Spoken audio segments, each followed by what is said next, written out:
Hello, listeners, and welcome to the WrestleNet Radio Backlash Pay-Per-View Roundtable. Nate Maxon, Archie Mitchell, and Aaron Maxon here with you to talk about Sunday night's Backlash Pay-Per-View. I refuse to call it WrestleMania Backlash because that's silly. I mean, I think I figured out why they did it. Just a thought, see if you guys agree with me or not. It was a shit pay-per-view. Show over. Good night, everybody. I'm just kidding. I think the reason they called it WrestleMania Backlash is because, now with the introduction of as we started calling it on the We Can't Wrestle podcast, WWE cock. Mm-hmm. And as we've seen over the past 15 years, WWE getting more corporate. I think that the essential thing was branding. The WrestleMania name is a name, and they decided that they were going to attach it to this pay-per-view because WrestleMania is their biggest brand. So they called it WrestleMania Backlash. I thought that was silly. But so this is the Backlash Roundtable. Mm-hmm. I think what the Backlash really should have been is that WrestleMania was not that great. I mean, there were some moments, but the Backlash was here's some more crap.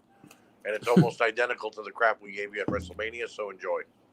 Yeah, and Backlash kind of every year falls into one of two categories. It's either, like you just said, Archie, a rehash of WrestleMania, or it's a cool restart of everything, a reset of everything. And I used to like when that was remember when the brand draft would go on, and you get all the drafting done for that month after WrestleMania, and then bam, Backlash was the beginning of all the new storylines.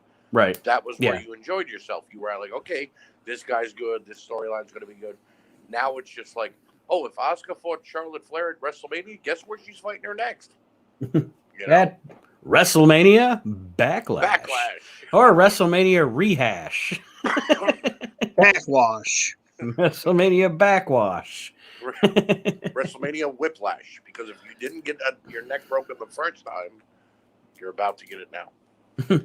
Overall, I like I said, I think actually, except for a couple of parts of this show, it sounds like you guys might have more negative than I do. But my rant will come because it is a big one. We started the pay-per-view. It's in the Thunderdome, of course, and General Adnan Virk is our commentator. That's the guy's name, Adnan Virk. Adnan Virk. That's why I call him General Adnan Virk. Adnan Virk is his name? Yes. I think I bought a replica title from that guy. You need Velcro? I make a good replica. And he is along with my least favorite commentator, Byron Saxton, and Corey Graves, introducing the show. The opening match, the triple threat guys for the Raw Women's Championship, Rhea Ripley, Asuka, and Charlotte. And I want to say, and I've said it on the show before, I do not like Charlotte. I would like for her to go away. Charlotte, that's in my notes. Charlotte Flair is super overrated. I mean, I think people think she's great, and it's fine if people think she is, but I'm not a modern product guy. Like,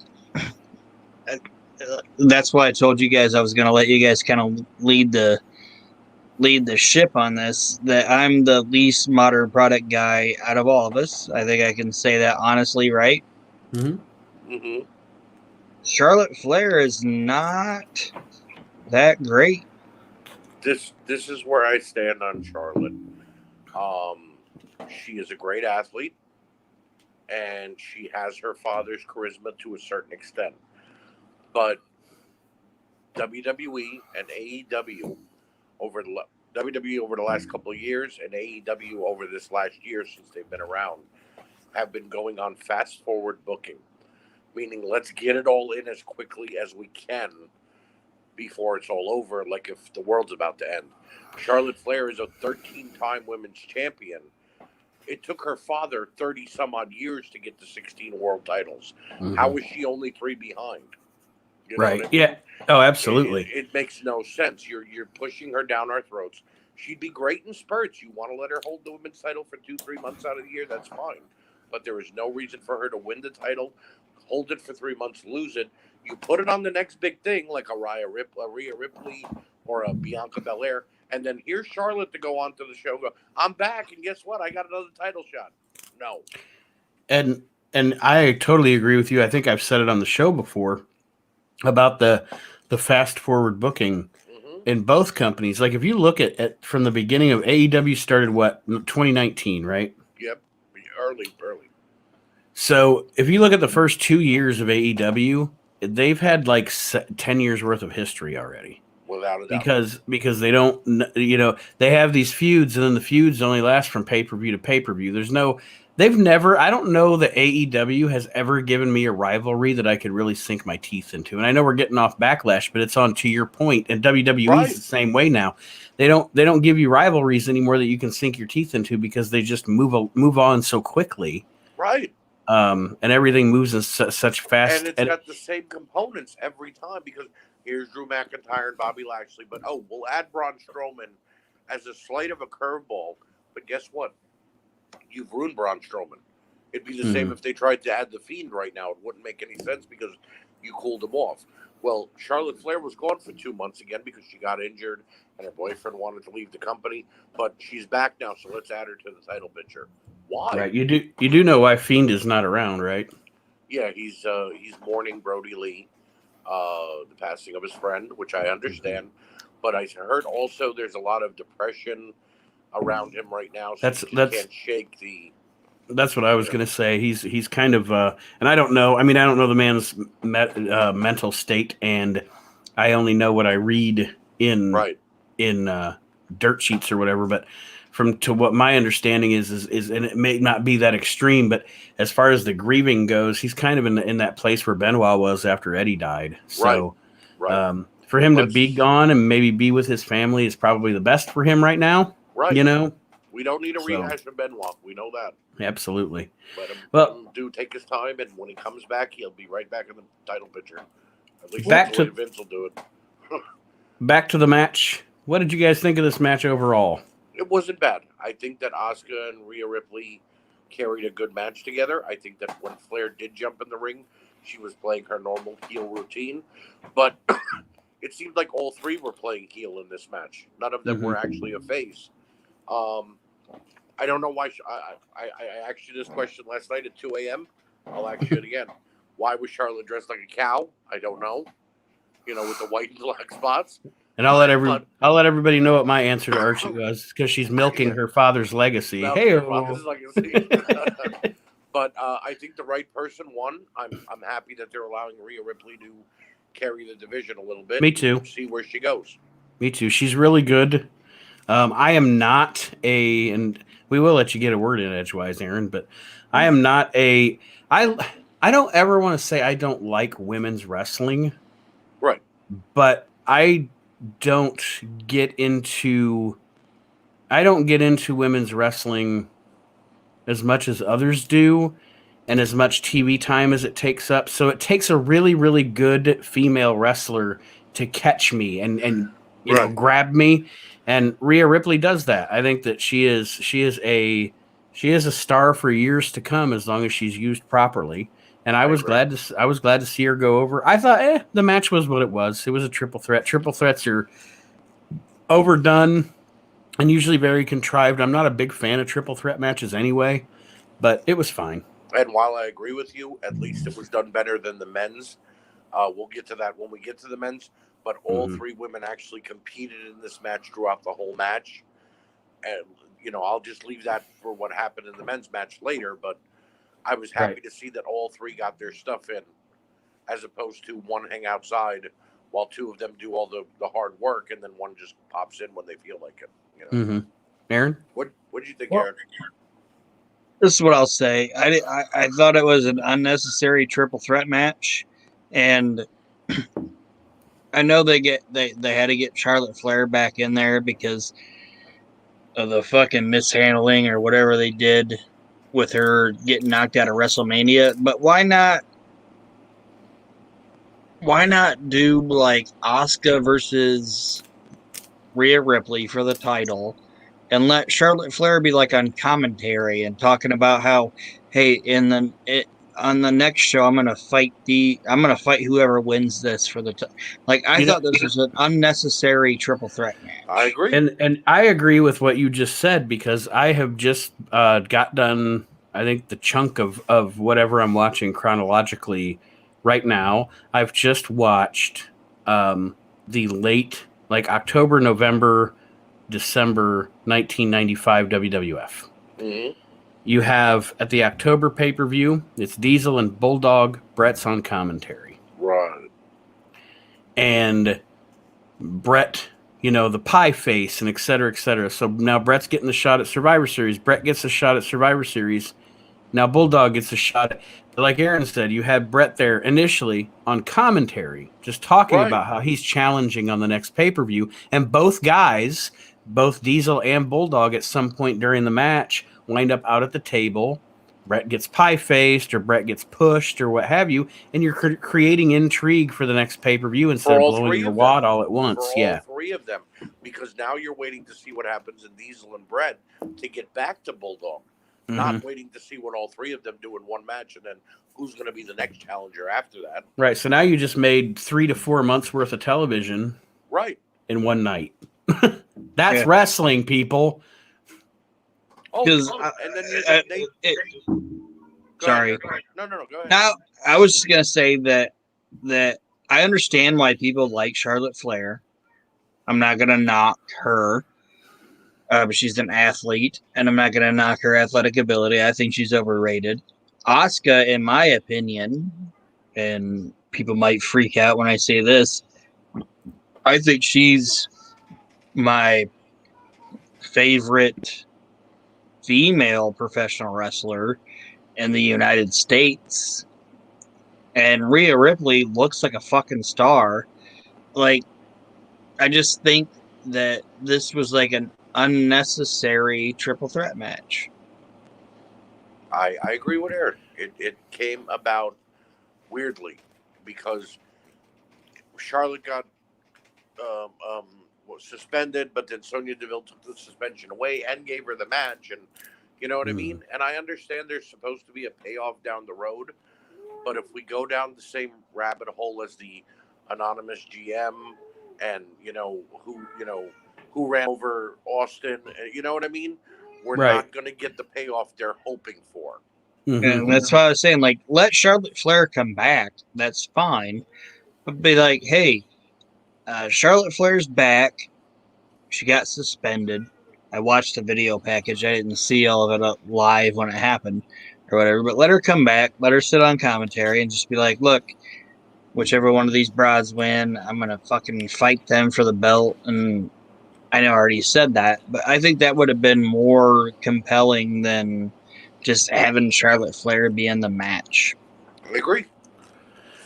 And like I said, overall, I think the match was decent. But again, not a big fan of triple threats. I'm overdone with the multi-people matches. Unless it's a 6-man or a tag team match. They've gone crazy with battle royals, 6 triple threat matches, fatal 4-ways, fatal 5-ways. You know what I mean? When did having a tournament, a one-night tournament to crown a new number 1 contender or a champion become a bad thing? An actual tournament of, okay, here we go. 8 guys down to 4, down to 2. Right. And you build some stars and some storylines through the tournament. Right.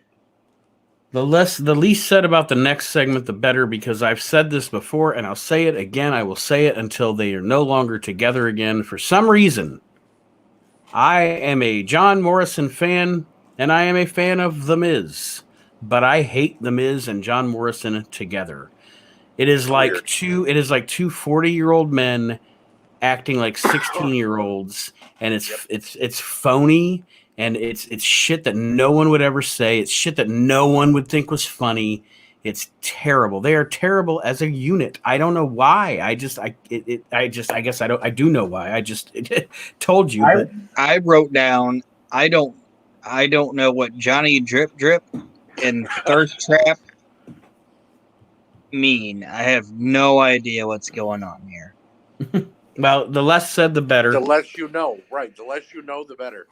And then we saw from earlier tonight, apparently Dolph Ziggler and Bobby Roode attacked Dominic Mysterio with a couch. Was that a couch? Like, what did they? Like one. It looked like a couch wrapped in plastic. I was like, am I at Big Lots? What's going on here? But yeah, Dominic attacked by a couch. Yeah, and And here's what I would have liked better for that moment, that segment: attack Ray and leave it to be Dominic versus Dolph and Bobby. I think the reason they did what they did is because they're still not confident Dominic can carry a match. And I Yeah, get they're that. like, this fucking string bean can't do a fucking match.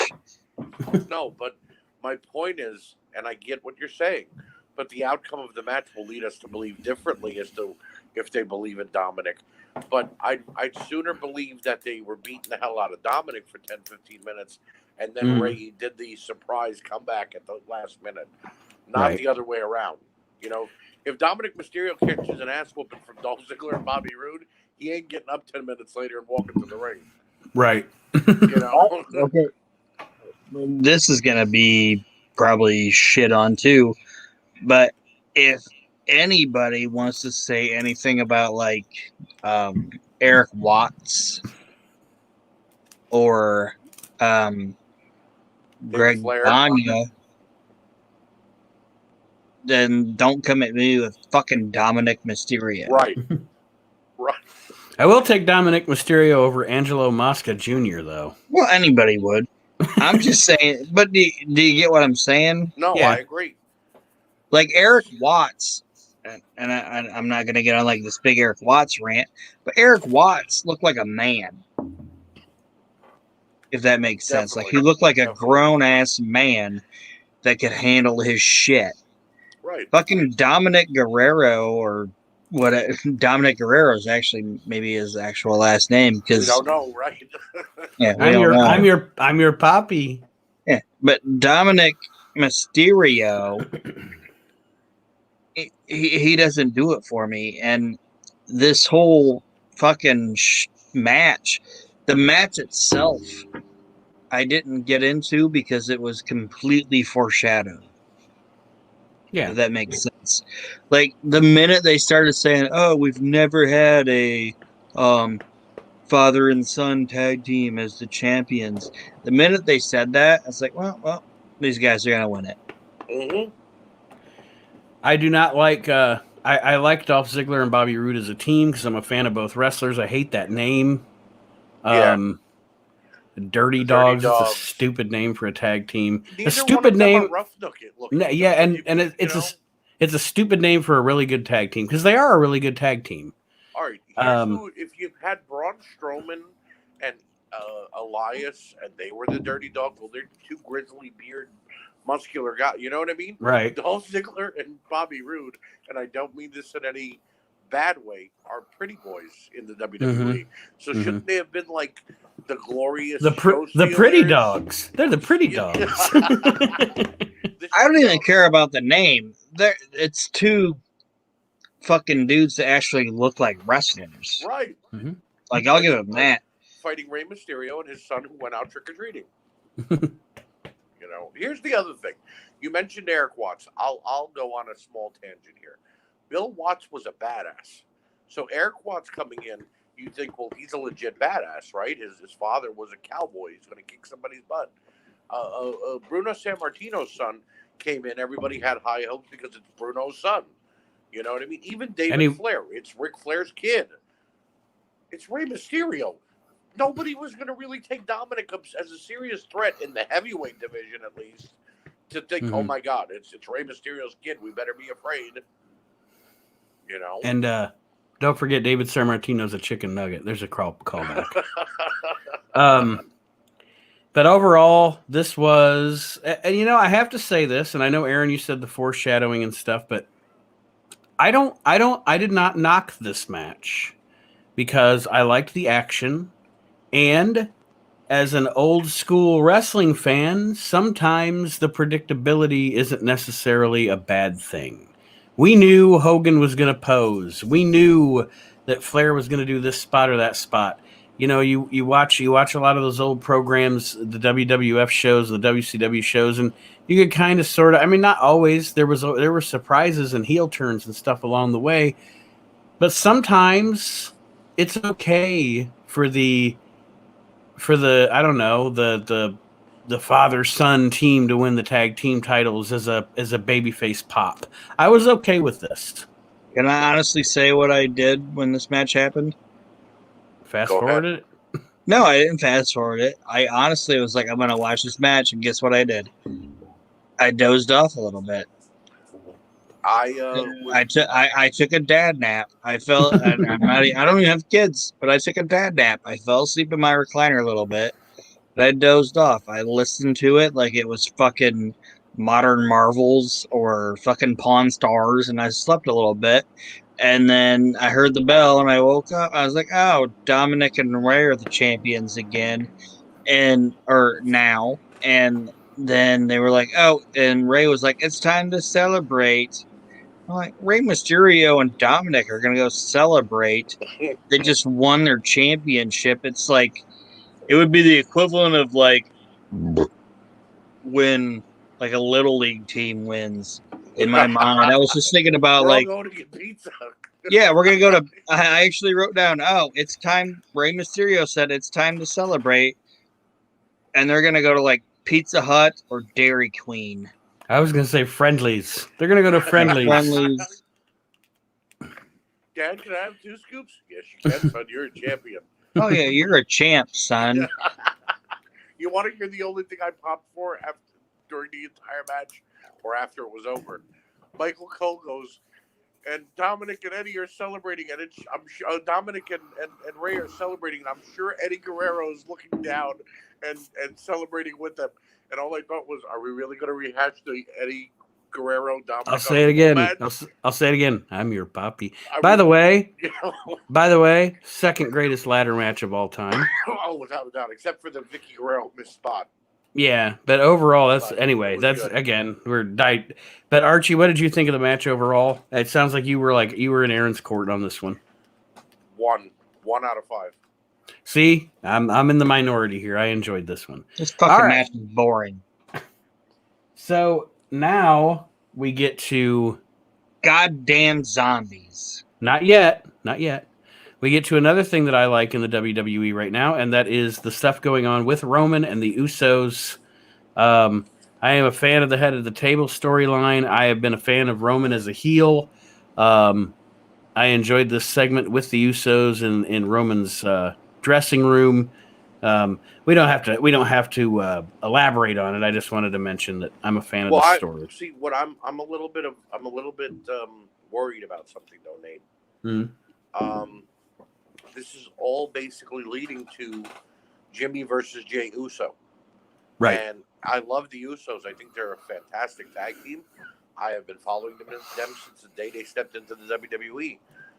But I don't want to see these two guys go at it. I'd rather them be a tag team and go after the tag titles, because that means if they fight, one of them is going to try to go be a single star, and it's not going to work out too well. Mm-hmm. And then the other one's going to get injured, and then you know what I mean? Yeah. It's like the epitome of them breaking up the Dudleys or the Hardy Boys. Well, you know what's funny too is you can tell they're headed toward Jay versus Jimmy, because if you notice, they have different haircuts now. Like they have started to make them differentiate from each other physically. Right. So when you're watching a match between the two, you can tell the damn difference. So yeah, they're definitely headed in that direction. All right. Up next, apparently, I guess we're never going to see the Miz again. Because if we do, then this was even worse than what it actually was. Because if he was devoured by fucking zombies, I should never see him on television again. So we have the Miz. Be a zombie. Yeah, zombie Miz. We have the Miz versus Damian Priest in a lumberjack match. Well. You jumped over John Morrison discovering the dressing room full of zombies. I think I might have blacked it out of my memory. It was bad. It was really bad acting. He walks down the hallway to go and talk to the lumberjacks. And on the door, it would say like Triple H or The Rock. It says lumberjacks. And he opens it up and he gets all freaked out. And it's a room full of zombies. And John Morrison is apparently the reason that all of these zombies got out because he got freaked out and forgot to shut the door. Shut the front door. And I'm not sure if they're zombies or WWE employees at the performance center that were not taken care of properly during COVID. But either way, well, as it I was bad. Watching this match, that part, and then going into the match, my oldest son walked into the room. He looked at me and he went, "What's going on?" And I looked at him and I said, "I don't even fucking know." And I just all I remember hearing was this was done to promote Batista's new movie, and it was done as a favor.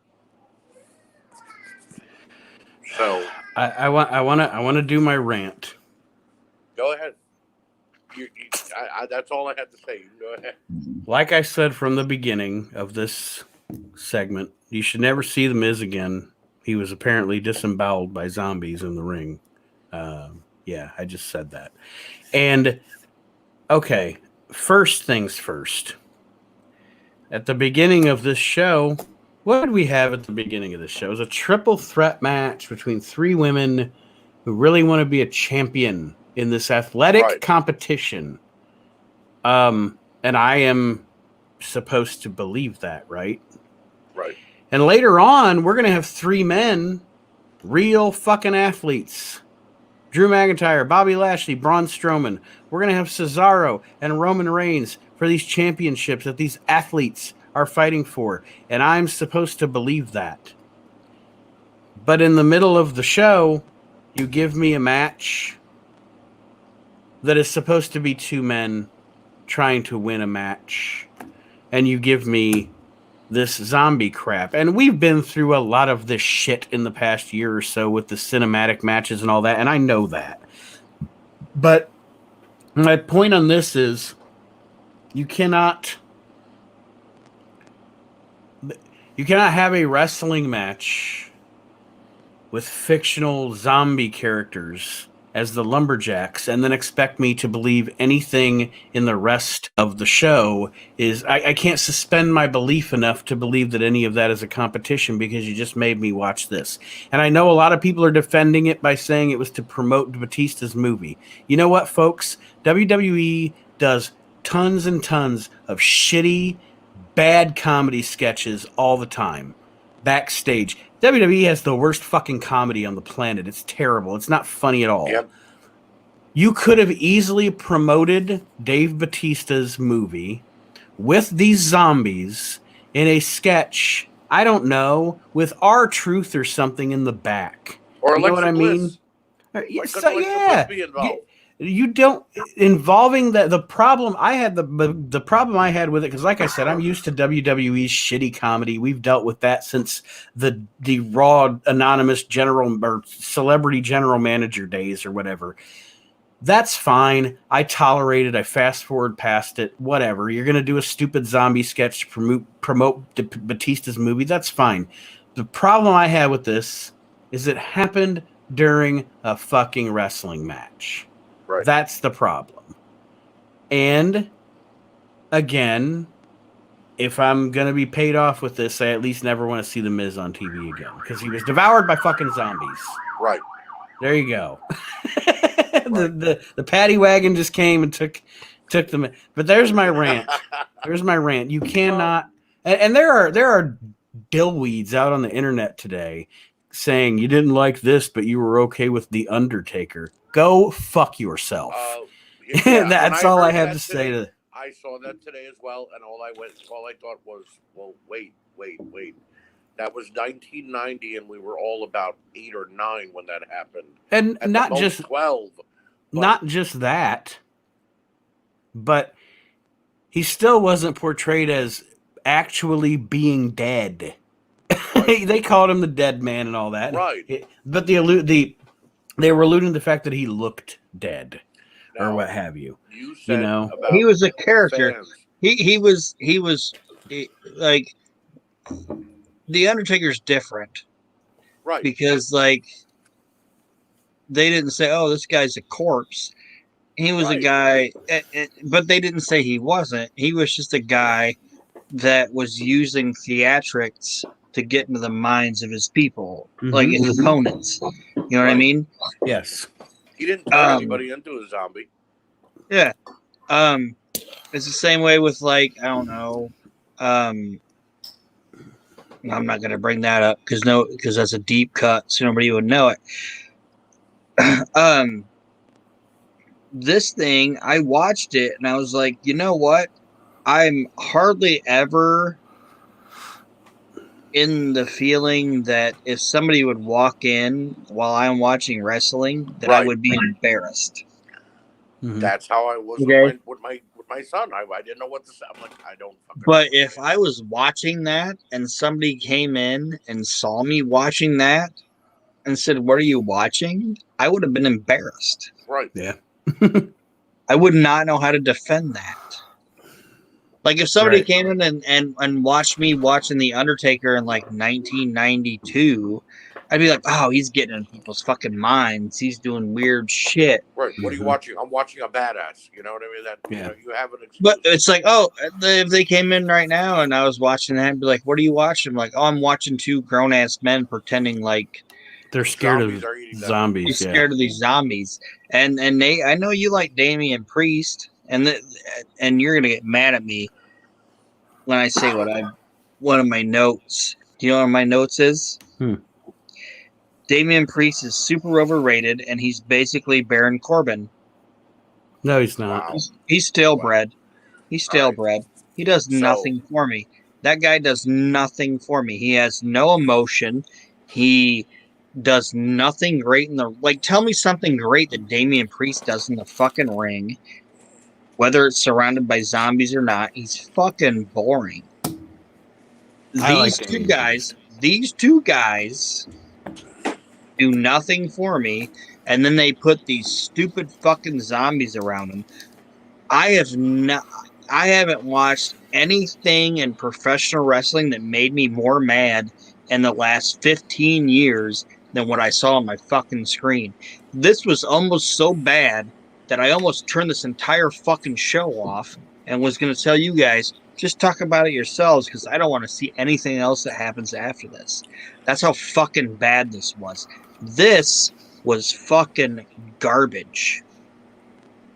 Well, we're all in agreement there. And they should, and WWE should be ashamed of themselves for what they did. It was fucking trash. My only 2 points that I will say about this any further. One, Chris Jericho should be ashamed of himself because he released a tweet that this set wrestling back 30 years, and WWE should be apologizing. Chris, you just landed on styrofoam and cardboard 2 weeks ago after falling off of a cage. Well, and he said that as a retort because they caught flack for their shit. I understand. He said that as a retort because apparently people in the WWE office, that's what they said about the what was it called? What was that match called? Blood and Guts. That it set wrestling back 30 years. So he was just being cute. But you know what? They're both right. They both suck. They're both right. They both suck. And my last note is whoever wrote / booked this should be punched in the stomach and fed to an alligator. My last point. Well, they are in Florida. My last point about this is, I don't blame Damian Priest and I don't blame The Miz. Who I do blame is Vince McMahon wanting to bring in non-fans because this all dates back to Bad Bunny. You brought in Bad Bunny. He served his purpose. He did whatever he did at WrestleMania. Now you have nothing for Miz and Damian Priest to do. So what do? You put them in a zombie lumberjack match. And it was horrifying. I kind of expected them to break out in the Thriller dance at one point, which might have made it more comical. But it was not funny. It was, as Aaron said, embarrassing to be watching. And Vince McMahon either needs to be removed as the head of the company now, or not be allowed near paper and pen. The last thing I'll say, because we've beat this thing enough, is I promise you guys, and here's where things, again, wrestling's dead a long time ago. We've discussed that before. Sports entertainment. But here's where it's not ever going to get better until changes are made at the top, because I guarantee you the people at the top this morning in the office weren't talking about how we were talking about how much that sucked. They were talking about the fact that we were talking about it. Right. They're talking about it, and that's what matters. And that's, I guarantee you that. I guarantee you that's the attitude, because that's their attitude. It's such a good shit. And I put on our Facebook group, the We Can't Wrestle Facebook group yesterday. And I know. Okay, we're going to move on, I promise. This proves, folks, that the people running WWE and the AEW shit proves that they do too. But these modern sports entertainment promoters think you, me, Aaron, Archie, we're all a bunch of fucking dummies. Yep. We're all a bunch of fucking idiots, and we're going to keep coming back for more because we're a bunch of fucking idiots. That's what they think of us. There's no way to look at this and not think that. The only thing that would have made it worse is if the zombies would have been coming out of the closet going, Reigns. I'll tell you Reigns. what, MLW is about to debut in July for Vice TV. And if the NWA gets an actual television deal and gets off of Fight TV, I hope they don't. App, I hope they don't, but if they do, WWE and AEW got run for their money, because both of those companies give you actual wrestling with decent storylines. Yes, they may be using MLW, may be using Lucha Underground right now, and bringing in Dario Cueto, who we all know Lucha Underground had a lot of crazy stories. To stay afloat. But NWA is fantastic. NWA is fantastic. NWA, it's an hour show, and the dudes on it look like fucking wrestlers. Yep. And they don't all look. I don't want to get on an NWA rant. Trevor Murdoch, who was never looked at as anything in the WWF or WWE, is one of their stars. And you know what? He deserves to be, because he looks like he's been cut from the same cloth as a Dick Murdoch or a Harley Race. Nick Aldis is the real. When he says I'm the real world champion, you know what, guys? I believe it. I'm not going to get on an NWA rant.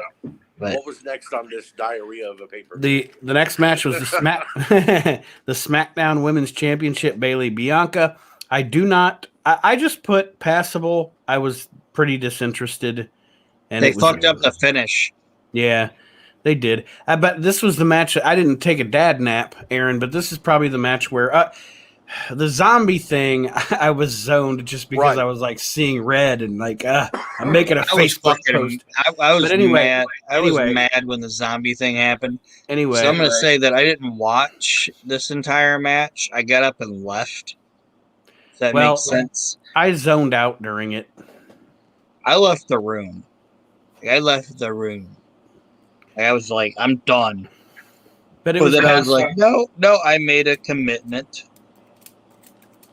Talked to Archie and Nate about this garbage. Yep. So I came back in. And when I came back in, I saw their fucked up finish. And I was like, this was stupid. And you know what? They may have planned that to be a messed up finish, so this way they can continue with the Bayley and Bianca storyline. I will say this, though. Bianca Belair is a hell of an athlete as well. And Bayley has been funny in her new role as being a Karen. So it's not horrible. It's one of the better things on SmackDown. I put down it was passable, and it was fine. It wasn't nothing offensive.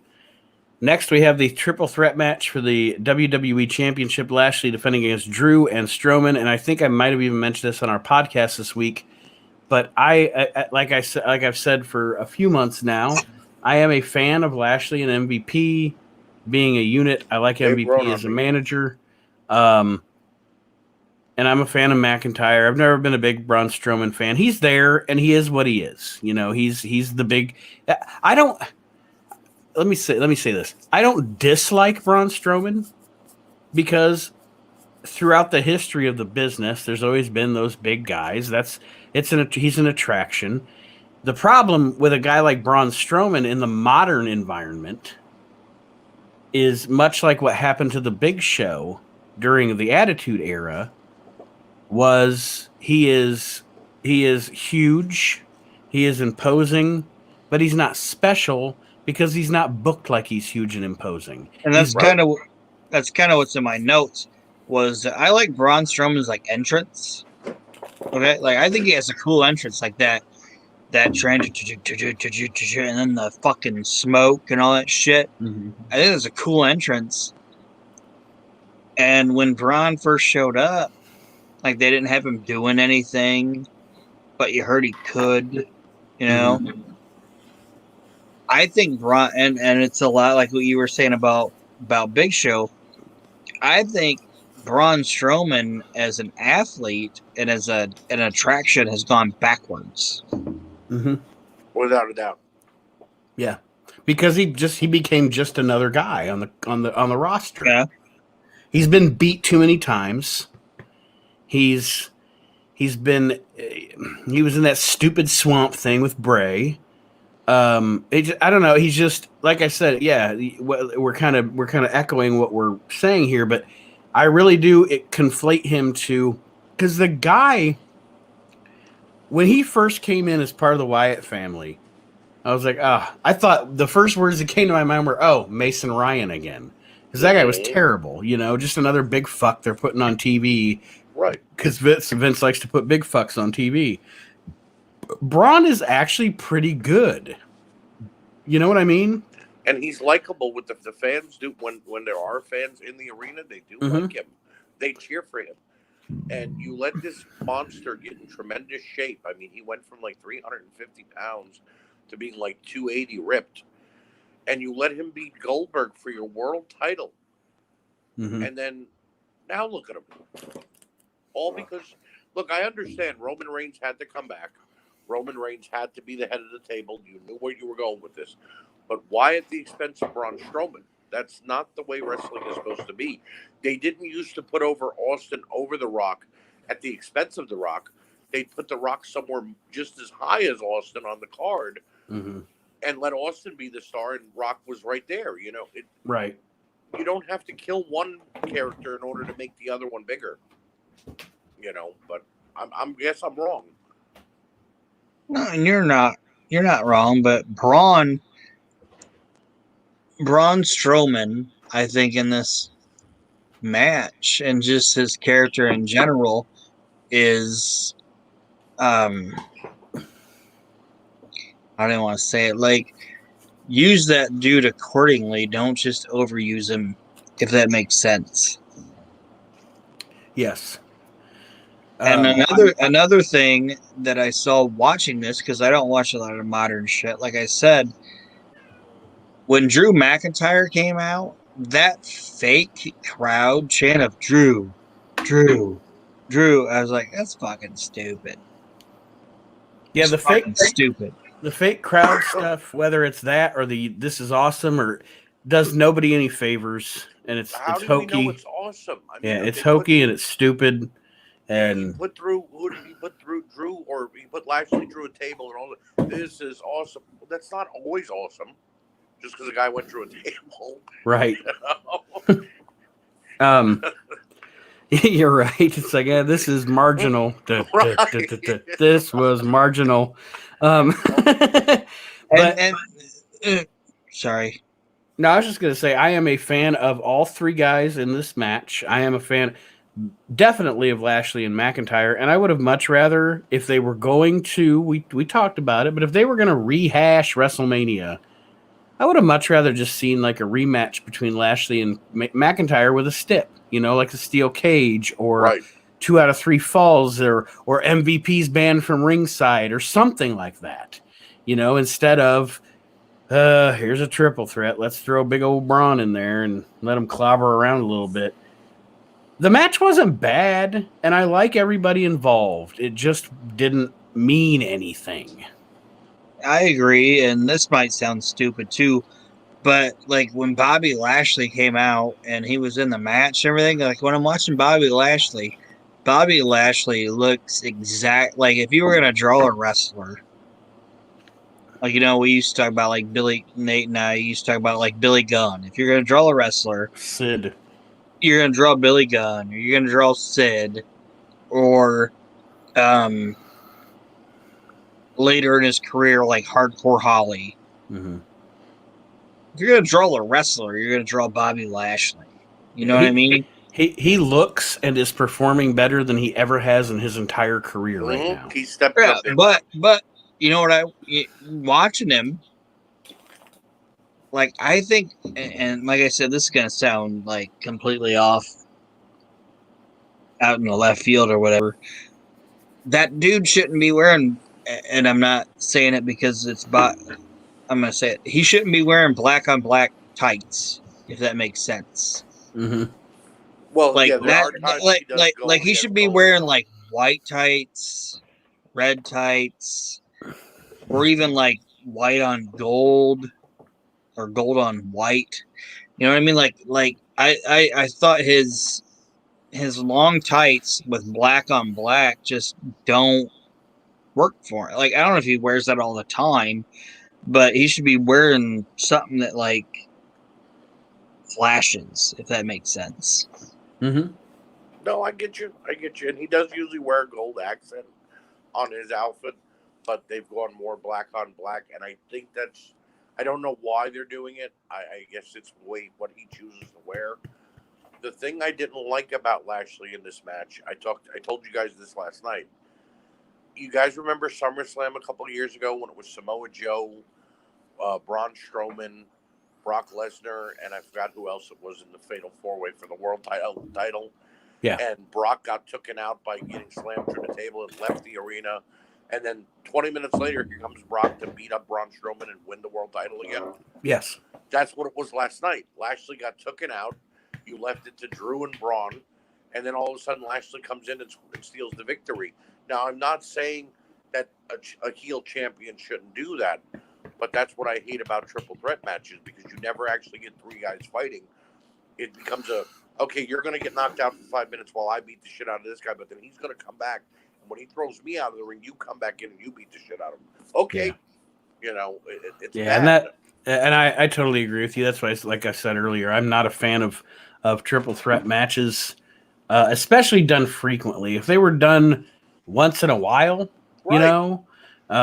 That's one thing. But let's be honest. In a year, you just taking WWE and AEW, not any other promotion, into account, in a year nowadays, on pay-per-view, you get easily 16 to 20 triple threat matches a year. Oh yeah. Well, on the show, you got two of them. Right. That's what I'm saying. Like it's, right. I don't know. But overall, and I find it stupid. Charlotte's Flair argument to make her match a triple threat, to add her to the match. Well, the guys get one, and I was like, wait a minute. It's 2021, women's rights. We want to be equal. I understand that, but the women fought to be just as big as the men. Now we're using the excuse of, well, if the men get one, we get one too. No, right? No. So it totally made me like, we don't need two triple threats on this show. All right. So the main event. And here's where like I said, unlike you guys, I was in the minority. I liked Ziggler Rude and the Mysterio deal. This match is what put this pay-per-view as a not awful pay-per-view to me, because if I watch all we're in May now. It's crazy. We're in May. If of anything I've seen in 2021 so far, this match is match of the year so far. Roman Reigns and Cesaro. Cesaro is, in my opinion, the best wrestler the WWE has on their roster right now. Bar none, if not one of the best wrestlers in any promotion right now. Oh, absolutely. He can fight and wrestle with anybody in any roster. He's been one of the best in the world for a decade. Exactly. You guys want to know what I put on my... Oh, sorry. Go ahead. Do you guys want to know, and you can tell me if I'm wrong, but in my notes I put that Cesaro doesn't do anything wrong at all in any of his matches, and in my opinion, he is the Dave Finlay of his generation. Well, I mean, I would hope that he could get past that and get to at least a credible world title contender like he Well, was no. last night. I'm not talking about. But I understand what you mean. I'm not talking about how he got. Aaron's Like, Aaron's not talking about No, I get status. it. He's talking about I get work. it.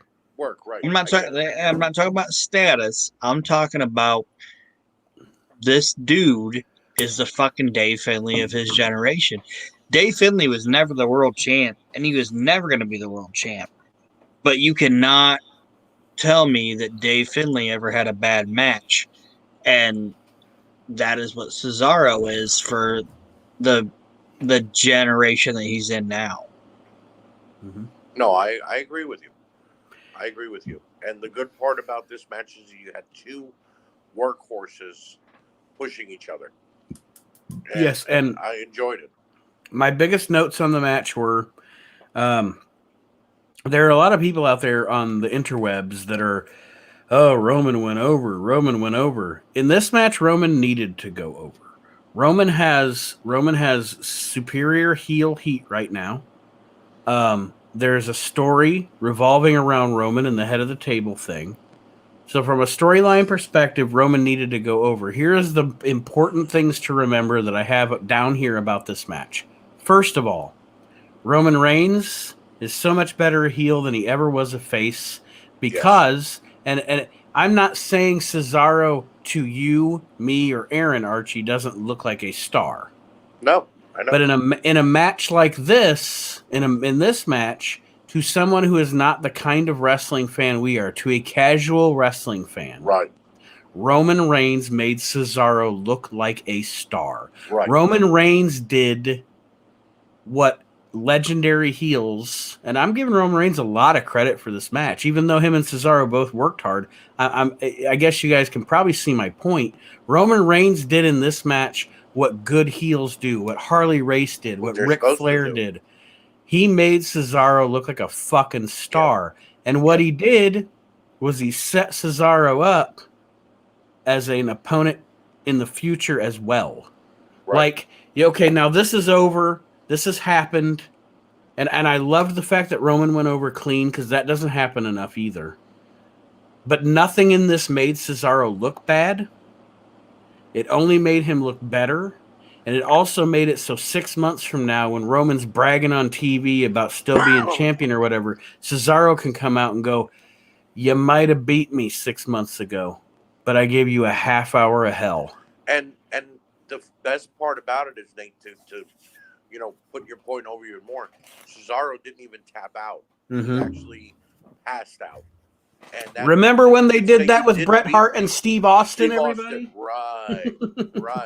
And it wasn't the same thing. Like, don't compare this to Bret Hart and Steve Austin. Aaron, what I'm doing, hold on. I know what you're saying. No, I'm just saying from we're years and leaps and bounds away from that kind of wrestling ever existing again. But you see what I'm saying?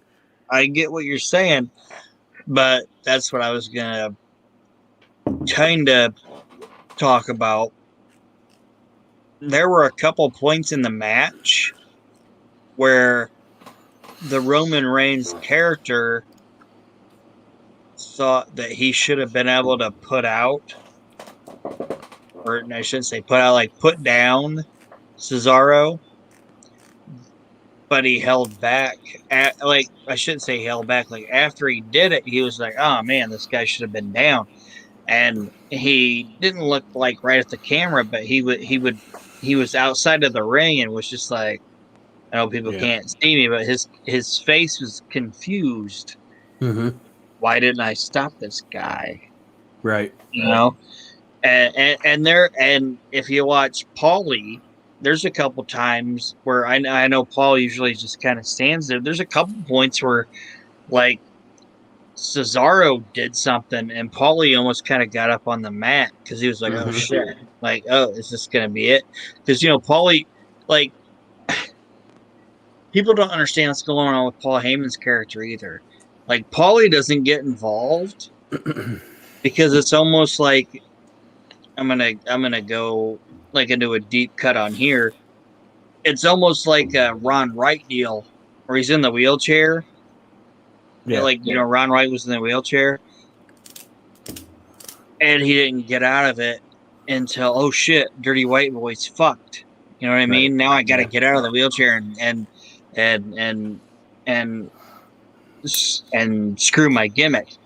Eventually, what Paulie's doing is eventually he's gonna have to interfere in a match. Right. You know what I mean? Probably. And there were a couple times where Paulie was doing that with Claudio. Like, I think the Claudio, I should call him Claudio. I think the Cesaro deal, I'm hoping the Cesaro deal is like a long build to hopefully like SummerSlam or the next WrestleMania where this guy finally gets the fucking belt.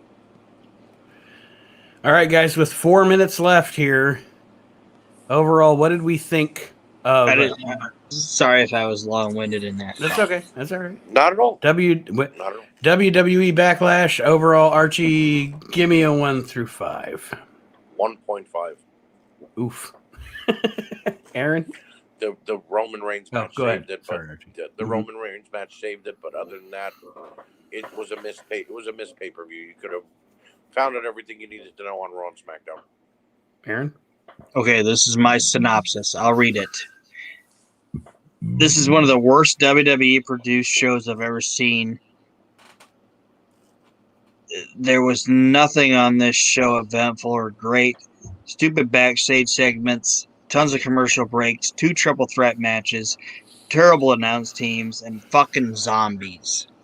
Fuck the WWE. I like it. I gave it a 2.5. And to be honest, the entire 2.5 goes to, like I said, I disagreed with the guys overall, but I enjoyed the Ziggler, Rude, Mysterio's thing, and then Roman and Cesaro. I would watch that match again right now. Oh yeah. Well, let me ask you this. I had another note that we skipped over because you skipped over something. Okay. At the end of the show, Seth Rollins came out and attacked Cesaro. Oh, yeah. I was trying to keep us on time. I forgot about that. Go ahead.